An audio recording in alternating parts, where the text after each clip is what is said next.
हे विधाता, ये कैसा न्याय है तेरा। सुबह सूरज उगने से पहले जागता हूँ और उसके ढलने के बाद तक कमर तोड़ता हूँ। फिर भी नसीब में क्या है, ये सूखी रोटी और ये कर्ज का बोझ। मजदूरी करके मर जाऊंगा पर कभी अपना छप्पर पक्का नहीं कर पाऊंगा। काश काश मैं पत्थर होता तो कम से कम भूख और जिल्लत तो महसूस नहीं होती। लोग कहते हैं मेहनत का फल मीठा होता है, झूठ है सब। गरीब की मेहनत का फल सिर्फ पसीना और आंसू है। मेरे बेटे के लिए एक नई कमीज तक नहीं ले पाया इस दिवाली। धिक्कार है ऐसी जिंदगी पे, धिक्कार है। रामदीन सिर झुकाकर चल रहा था, तभी अचानक पीछे से एक तेज रफ्तार से गाड़ी आती है और उसको जोरदार टक्कर मार के चली जाती है। रामदीन वहीं किनारे गिर जाता है, उसका फावड़ा दूर जाकर गिरता है।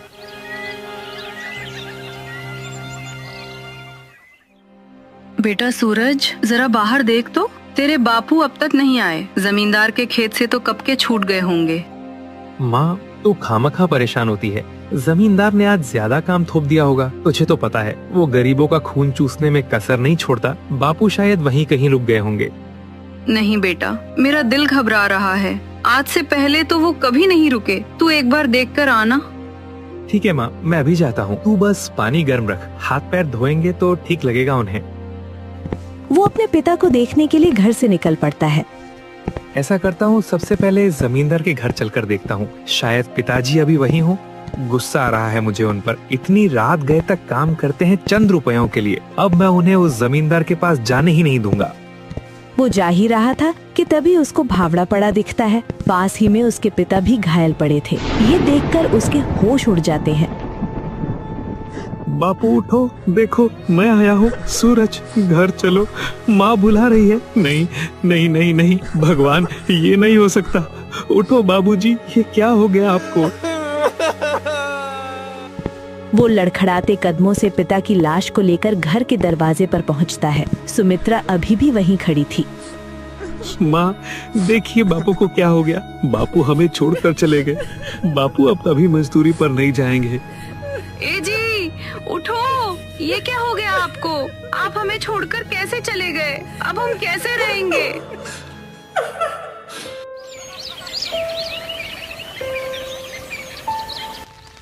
अगले दिन सूरज अपने पिता का अंतिम संस्कार कर देता है। रामदीन की मृत्यु के बाद घर का सारा बोझ अब सूरज के कंधों पर आ गया था। सूरज अपना गुजारा करने के लिए जंगल से लकड़ियां काटकर उन्हें सेठ को बेचने लगा। सेठ का लकड़ी खरीद का व्यापार था। रामदीन की मृत्यु के बाद सुमित्रा बिल्कुल टूट चुकी थी। माँ, थोड़ा पानी पी लो, खांसी कम हो जाएगी। मैं आज आपके लिए दवा भी ले आऊंगा। पानी से भूख नहीं मिटती। कल रात से पेट में अन्न का दाना नहीं गया और मेरी छाती में दर्द बढ़ गया है। क्या आज दवा आ पाएगी? आज मैं जंगल के उस हिस्से में जाऊंगा जहाँ सागौन के पुराने पेड़ हैं। वो लकड़ी महंगी बिकती है। तुम चिंता मत करो, शाम को आते वक्त मैं दवा और आटा दोनों लाऊंगा। सेठ गणपत खून चूसता है हमारा, तो कितनी मेहनत करता है, फिर भी वो कुछ ही पैसे देता है। मुझे डर लगता है कहीं हम भूखे ही न मर जाएं। मुझे पता है माँ, बस आज लकड़ी का एक अच्छा गट्ठर मिल जाए तो उसके तो अच्छे पैसे मिल ही जाएंगे। सूरज अपनी कुल्हाड़ी उठाता है और जंगल की ओर चला जाता है। सूरज जंगल में पहुंचकर लकड़ी काट लेता है। वो लकड़ियों का एक बहुत भारी गट्ठर बनाता है और सिर पर उठाता है। ये गट्ठर लकड़ी का नहीं, मेरी जिम्मेदारियों का है। आज ये लकड़ियाँ सूखी हैं, गांठ वाली हैं। आज तो उस सेठ को पूरा दाम देना ही पड़ेगा। माँ की दवा लेनी है। शाम का समय, बाजार की हलचल। सूरज लकड़ी का भारी गट्ठर सिर पर रखकर आता है और गट्ठर को जमीन पर पटकता है। अरे आराम से सूरज, आराम से। जंगल का गुस्सा यहाँ क्यों निकाल रहा है? सेठ जी, देखिए, आज मैं शीशम की सूखी लकड़ी लाया हूँ। बिल्कुल पत्थर जैसी मजबूत है। बाजार में इसका भाव तेज है। मुझे मेरा वाजिब दाम दे दो। माँ बीमार है, उनके लिए दवा भी लेनी है। अरे सूरज बेटा, तू भी ना अभी नादान है। पर इसमें देख, यहाँ से कीड़ा लगा हुआ है। देख रहा है इसमें कितनी गांठें हैं और अंदर से तो नमी है इसमें। ये सुलगने में ही आधा तेल पी जाएगी। ये तो बेकार माल है। मैं तो तेरा भला चाहता हूँ इसलिए ले रहा हूँ, वरना कोई इसे मुफ्त में ना ले। ये ले 40 रुपए। नहीं मालिक, कसम से एक भी कीड़ा नहीं है। मैंने अपनी जान लगा दी इसे काटने में। मेरे पैर में चोट भी लग गई। कृपया करके सेठ जी आज मुझे 100 रुपए दे दीजिए। माँ बहुत बीमार है। 100 रुपए? देख सूरज, बाजार में मंदी है, मैं इसके 40 ही रुपए दूंगा, वो भी तुझ पर एहसान करके। 40 रुपए? सेठ जी इतनी मेहनत का मजाक मत उड़ाओ। सुबह से भूखा हूँ मैं। 40 रुपए में तो एक वक्त का आटा भी सही से नहीं आएगा, दवा कैसे आएगी? भगवान के लिए जुल्म मत कीजिए, कम से कम 80 रुपए तो दे दीजिए। अरे हट, नाटक मत कर। लेना है तो ले, वरना उठा अपना कबाड़ और निकलता बन। यहाँ 100 लकड़हारे खड़े हैं मेरे दरवाजे पर। बड़ा आया मेहनत वाला। सूरज की आंखों में आंसू आ जाते हैं। वो बेबस था, उसे पैसों की सख्त जरूरत थी। वो अपमान का घूंट पीकर पैसे जेब में रखने ही वाला होता है कि तभी सेठ की बेटी वृंदा वहाँ आ जाती है। वो बेहद खूबसूरत और सादगी में लिपटी हुई थी, लेकिन उसके कपड़े और गहने उसकी अमीरी दिखा रहे थे। वो देखता है, उसे अपने कपड़े और गंदे हाथों पर अचानक शर्म महसूस होती है। अरे ओ, पैसे मिल गए हैं तो यहाँ खड़ा खड़ा मुंह क्या देख रहा है? हिसाब आज अधूरा है सेठ जी, पर वक्त सबका हिसाब पूरा करता है, याद रखना। सूरज वहाँ से तेज कदमों से निकल जाता है। जी, क्या सोच रही होगी वो कि मैं एक भिखारी हूँ? 40 रुपए के लिए गिड़गिड़ा रहा था। क्यों देखा मैंने उसकी तरफ? वो महलों की रानी और मैं जंगल का मजदूर। उस सेठ की बेटी है वो, खून वही होगा। वो भी हंस रही होगी मुझ पर उसकी आंखों में हंसी नहीं थी, उसकी आंखों में तो दर्द था या दर्द। सूरज तू पागल हो गया है। पेट में अन्न नहीं है और दिमाग में सपने पाल रहा है। अपनी औकात याद रख।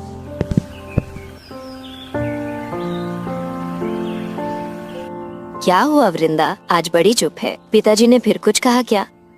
नहीं चंपा, आज मैंने एक अजीब चीज देखी। पिताजी रोज मजदूरों को डांटते हैं, मैं कभी ध्यान नहीं देती, पर आज वो लड़का सूरज, उसकी आंखों में एक आग थी चंपा। पिताजी ने उसे अपमानित किया, उसके पैसे काट लिए, फिर भी वो झुका नहीं। वो पैसे लेकर ऐसे गया जैसे कोई राजा अपना हक लेकर जा रहा हो। मुझे बड़ा अजीब लगा। हम लोग इतना सब कुछ होकर भी कितने गरीब है ना, और वो कुछ ना होकर भी। ऐसे ही कई दिन बीत जाते हैं, लेकिन वही रोज अपमान के कारण सूरज 2 दिन से लकड़ी लाना बंद कर देता है। 2 दिन हो गए, सूरज लकड़ी लेकर नहीं आता। रोज तो समय पर आ जाता था, चाहे कितनी भी धूप हो। कहीं बीमार तो नहीं पड़ गया? मुझे देखना चाहिए।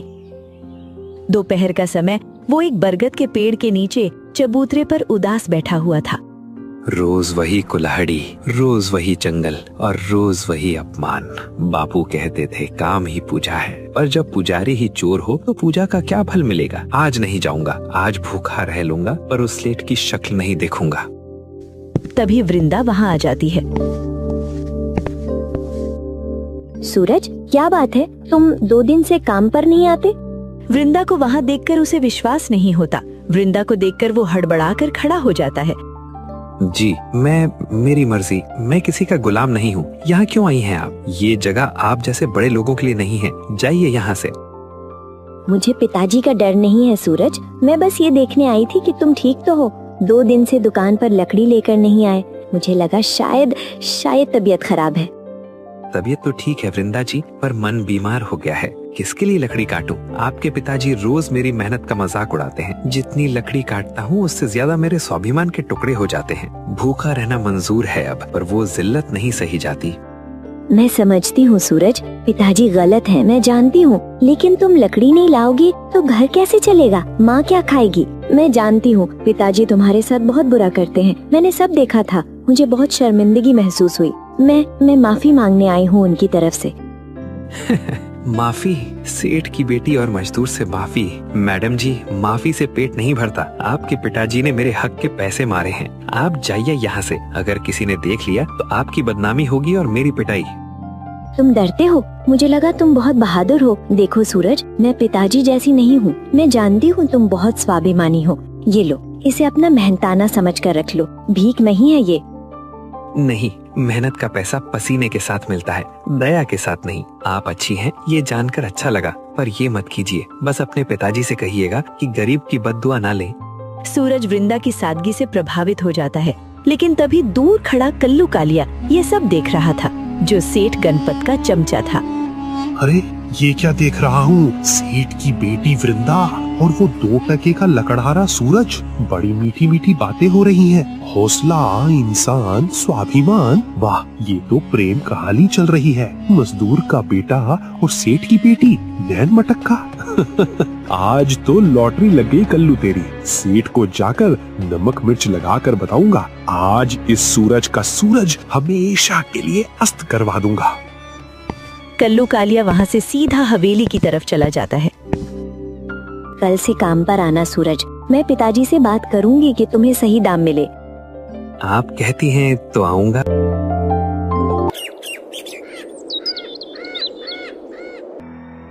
मालिक, गजब हो गया, अनर्थ हो गया।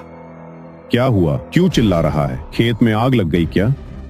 मालिक, खेत में नहीं, मालिक इज्जत में आग लग गई। वो लकड़हारा सूरज और अपनी बिटिया बुंदा। मैंने अभी दोनों को गांव के बाहर चौपाल पर अकेले पे बतियाते देखा। दोनों हंस हंस कर बातें कर रहे थे मालिक। वो सूरज आपकी बिटिया को बहला फुसला रहा है। कह रहा था कि सेठ तो चोर है, तू मेरे साथ चल। क्या उस 2 कौड़ी के मजदूर की इतनी हिम्मत? मेरी बेटी पर नजर डालेगा? कल्लू, लाठी निकाल। आज उस सूरज का वो हाल करूंगा कि वो डूब जाएगा, कभी उग नहीं पाएगा। जी मालिक, आज ही उसका हिसाब करते हैं। सेठ गणपत तुरंत सूरज के घर पहुंचता है और कहता है, ओ सुमित्रा, जल्दी से घर से बाहर निकल। सेठ की आवाज सुनकर सुमित्रा तुरंत बाहर आती है। बताइए सेठ जी, इस गरीब की झोपड़ी में कैसे आना हुआ? कोई बात हो गई है क्या? बात नहीं, बतंगड़ हो गया है। तेरे बेटे ने तो गुनाह किया है सुमित्रा। गुनाह? मैं उसे पाल रहा हूँ, लकड़ी खरीद रहा हूँ और वो सांप बनकर मुझे ही डस रहा है। आपकी बात मुझे सही से समझ नहीं आई। आप क्या कहना चाह रहे हैं? तू अपने बेटे को मेरी बेटी से मिलने को मना कर। तेरा वो 2 टके का बेटा मेरी बेटी वृंदा पर डोरे डाल रहा है। वो उसे अपने प्यार के जाल में फंसाना चाहता है। याद रख, जिस तरह नदी के 2 किनारों का मिलन कभी नहीं हो सकता, उसी तरह मेरी बेटी और तेरे बेटे का संभव नहीं है। नहीं मालिक, ये आप क्या कह रहे हैं? मेरा सूरज ऐसा नहीं है। वो तो मजदूरी करके पेट पालता है। वो कभी अपनी हदों से बाहर नहीं जाता। कोई गलतफहमी हुई होगी आपको। जुबान लड़ाती है। सुन ले बुढ़िया, अपने बेटे को समझा देना, अगर वो दोबारा मेरी बेटी के आसपास भी दिखा या हवेली की तरफ नजर भी उठाई तो उसकी हड्डी पसली एक कर दूंगा, समझी? और उससे कहना अब काम पर आने की कोई जरूरत नहीं है। मुझे माफ कर दीजिए सेठ जी, मुझे कुछ नहीं पता था। मैं उसे समझा दूंगी। वो कभी भी आपकी बेटी से नहीं मिलेगा, लेकिन उसे कुछ मत करना। सेठ गणपत गुस्से में धमकी देकर वहाँ से चला जाता है। सुमित्रा गुस्से में सूरज के घर आने का इंतजार करने लगी। कुछ देर बाद सूरज घर पहुँचता है। बेटा, मैं तुझसे एक बात पूछूंगी, तू सच सच बताना। क्या हुआ माँ? आप ऐसी बातें क्यों कर रही हो? और ये क्या हाल बना लिया है? तुम रो क्यों रही हो? क्यों गया था उस सेठ की बेटी के पास? आज सेठ घर पर आकर हमें बेइज्जत करके गया है। ऐसा मत कर बेटा, मैं तुझसे विनती करती हूँ। अपनी माँ की ऐसी बातें सुनकर वो तुरंत समझ जाता है। माँ, इसमें मेरी कोई गलती नहीं। मैं तो वहाँ बैठा था, वही मेरे पास आई और मुझसे बातें करने की कोशिश की। बेटा, हमें नहीं चाहिए अमीरों से दोस्ती, हमें नहीं चाहिए पैसा। मुझे मेरा बेटा जिंदा चाहिए। वो अभी ना समझ है, उसे अमीरी गरीबी के बारे में इतना नहीं पता, लेकिन जब उसे होश आएगा तो वो भी अपने पिता जैसी हो जाएगी। वादा कर तू उधर नहीं जाएगा।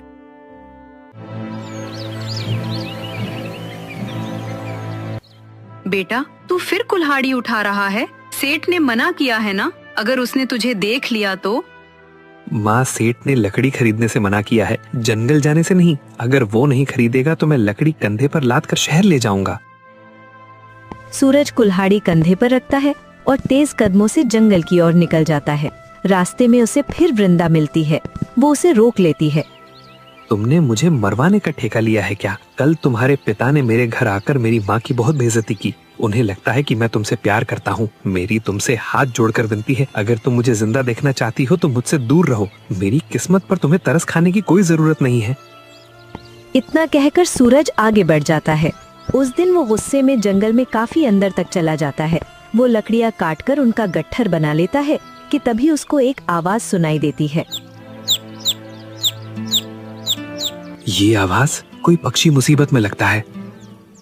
तभी उसकी नजर पास में पड़ी चिड़िया पर पड़ती है। उसके पंख में कांटा चुभा था और खून निकल रहा था। अरे रे, तुझे बहुत चोट लगी है। लगता है तेरी किस्मत भी मेरे जैसी है। तू भी घायल, मैं भी घायल। वो उसके पंख से कांटा निकाल देता है और फिर घाव पर जड़ी बूटी का लेप लगाता है। ले, अब आराम मिलेगा। तू फिक्र मत कर, मैं तुझे मरने नहीं दूंगा। चिड़िया उड़ती है और सूरज के कंधे पर बैठ जाती है। तू जा नहीं रही? मुझे कुछ कहना चाहती है? चिड़िया चहचहाती है और आगे बढ़ती है। सूरज को अजीब लगता है, वो भी उसके पीछे पीछे चलता है। चिड़िया उसे एक विशाल गुफा के पास ले आती है। सूरज अंदर घुसता है। अंदर एक बहुत बड़ी गुफा है। गुफा में बेशकीमती हीरे और सोने के सिक्के पड़े हैं। हे भगवान, इतना सोना! ये तो किसी राजा का खजाना है। तभी वो सुनहरी चिड़िया बदलती है और वो एक उदास मध्यम उम्र की महिला के रूप में प्रकट होती है। उसके कपड़े पुराने और राजसी हैं। आप कौन है माता जी? सूरज, शायद तुम मुझे नहीं पहचानते, पर ये गांव मुझे जानता था। मैं सेठ गणपत की पत्नी और वृंदा की माँ सावित्री हूँ। क्या वृंदा जी की माँ? पर सेठ ने तो कहा था कि आप सालों पहले मर चुकी हैं।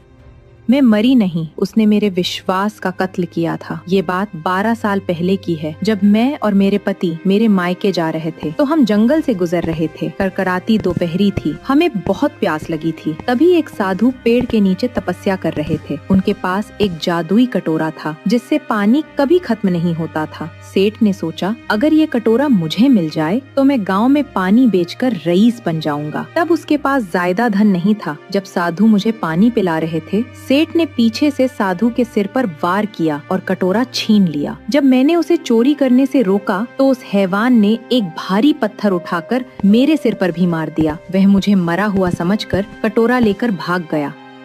कुछ समय बाद जब साधु को होश आया तो उसने देखा कि वो स्त्री वहीं घायल पड़ी थी। वो मर रही थी। साधु ने देखा कि इस स्त्री ने धर्म बचाने के लिए जान दी है। तेरा शरीर अब नहीं बच सकता बेटी, पर तेरी आत्मा पवित्र है। मैं तेरे प्राण बचाने के लिए तुझे इस सुनहरी चिड़िया के रूप में नया जीवन देता हूँ। तू इस जंगल में रहेगी। जब कोई लालच छोड़कर तेरी सेवा करेगा तो फिर से सावित्री बन जाएगी और उस पापी को सजा देगी। महाराज, मेरे पति ने आपके साथ छल किया है। उन्होंने आपका कटोरा चुराया है।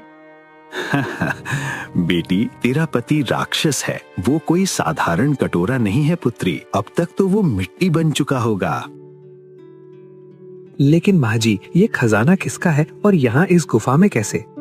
ये खजाना मेरा नहीं है और ना ही उस पापी का है। यह तो डाकुओं ने यहाँ छिपाया था, जिसे मैं रोज देखती थी। मैं तुम्हें यहाँ इसलिए लाई क्योंकि तुम सच्चे हो और पिछले 3 साल से कोई डाकू यहाँ नहीं आया है। अब ये सब तुम्हारा है।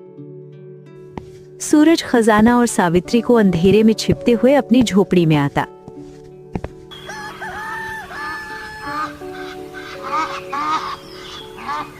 अगली सुबह सूरज अपनी माँ को समझाकर शहर चला जाता है। ऐसे ही 3 दिन बीत जाते हैं। सुन बुढ़िया, 3 दिन हो गए तेरा लड़का गायब है। या तो वो भाग गया या मर गया। मेरा कर्ज कौन चुकाएगा? निकाल मेरे 5000 रुपए। तेरे पति ने कर्ज लिया था। आज उसका ब्याज और मूल सब चाहिए। अगर आज मेरे पैसे नहीं मिले तो तेरी ये झोपड़ी मेरी होगी और तुझे गांव से बाहर फेंक दूंगा। सेठ जी, थोड़ा समय और दे दो। मेरा सूरज गया है, वो पैसे लेकर ही लौटेगा। समय खत्म। कल्लू, सामान बाहर फेंक और इस बुढ़िया को भी धक्के मारकर निकाल। आज से ये जमीन मेरी। नहीं मालिक, मेरे पति की निशानी है ये घर। ऐसा जुल्म मत करो। पाँव पीछे हटा ले सेठ गणपत।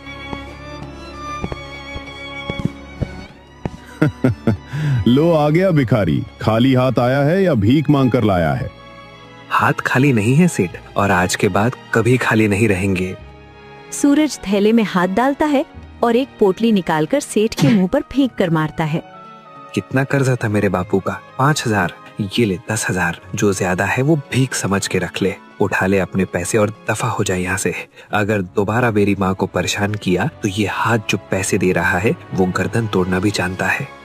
सेठ हक्का बक्का रह जाता है। पूरा गांव हैरान था। उसे बहुत बेइज्जती महसूस हो रही थी। गांव वाले दबी हंसी हंस रहे थे। वो क्रोधित होकर वहां से चला जाता है।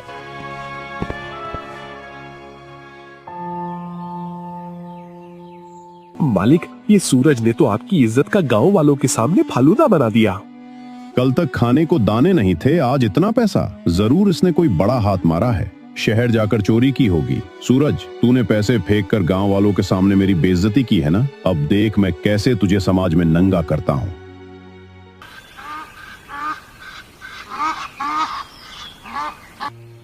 पंचो, अनर्थ हो गया, मेरे घर में चोरी हुई है। मेरी तिजोरी से पुश्तैनी गहने और भारी रकम गायब है। तो इसका सूरज से क्या वास्ता? वास्ता है सरपंच जी, इसने शहर जाने के बहाने मेरे ही घर में रात को सेंध लगाई है। ये चोर है, ये लकड़हारा जो कल तक 10 रुपए के लिए तरसता था, कल दोपहर को मेरे मुंह पर 10,000 रुपए मार कर गया। पूछिए इससे, इतनी बड़ी रकम इसके पास अचानक कहां से आई? सूरज, सेठ सही कह रहा है। सूरज, जवाब दो, तुम कल तक गरीब थे, आज ये सोना कहां से आया? धन कहां से आया ये तो मैं बताऊंगा सरपंच जी, लेकिन पहले सेठ जी से पूछ लीजिए कि उनके घर से और क्या क्या गायब हुआ है। कहीं 12 साल पहले गायब हुई कोई चीज तो नहीं? अरे ओ लकड़हारे, कहानियां मत बना। पंचो, ये शातिर चोर है, इसे कोड़े मारो और पूछो कि इसने मेरी तिजोरी कैसे तोड़ी। सेठ, मैंने तेरी तिजोरी नहीं तोड़ी, लेकिन आज मैं तेरा वो काला राज जरूर तोड़ने वाला हूँ जिसे तूने 12 साल पहले जंगल में दफनाया था। तभी झोपड़ी से सुमित्रा और सावित्री बाहर आती हैं। यह तो सेठानी सावित्री हैं, पर यह तो मर चुकी थी। सावित्री, तू जिंदा है? सरपंच जी, ये आदमी इंसान नहीं, पिशाच है। 12 साल पहले किसी शेर चीते ने मेरा शिकार नहीं किया था, मेरे पति ने ही मेरा शिकार किया था। हम जंगल से गुजर रहे थे, एक साधु के पास चमत्कारी कटोरा देख इसका लालच जाग गया। जब मैंने इसे चोरी करने से रोका तो इसने वहीं पड़ा एक भारी पत्थर उठाकर मेरे सिर पर दे मारा। साधु महाराज ने अपनी तपस्या से मेरे प्राण बचाए और मुझे एक सुनहरी चिड़िया का रूप दिया ताकि मैं सुरक्षित रह सकूं। 12 साल तक मैं जंगल में भटकी, इंतजार करती रही कि कोई सच्चा इंसान आएगा, और वो इंसान ये सूरज है। इसने एक घायल पक्षी की जान बचाई, इसलिए मैंने इसे वो खजाना बताया जो डाकुओं ने गुफा में छिपाया था। ये धन चोरी का नहीं, इसके कर्मों का फल है। वृंदा भीड़ से आगे आती है, उसकी आंखों से आंसू हैं। माँ, मेरी माँ। बेटी वृंदा, मेरी बात सुन, वो गलती थी, माफ कर दो। मुझे लालच ने अंधा कर दिया था। वृंदा बेटी, मुझे बचा ले। दूर रहो मुझसे। आज तक मैं सोचती थी कि मेरी किस्मत खराब है जो माँ नहीं है, पर आज पता चला कि मेरी किस्मत इसीलिए खराब थी क्योंकि तुम जैसा हत्यारा मेरा पिता है। अब मेरा रक्षक सिर्फ सूरज है। तुमने सिर्फ मुझे धोखा नहीं दिया, इस पूरे गांव को झूठ बोला। आज वो खजाना भी सूरज का है और मेरी बेटी भी अब सूरज की अमानत है।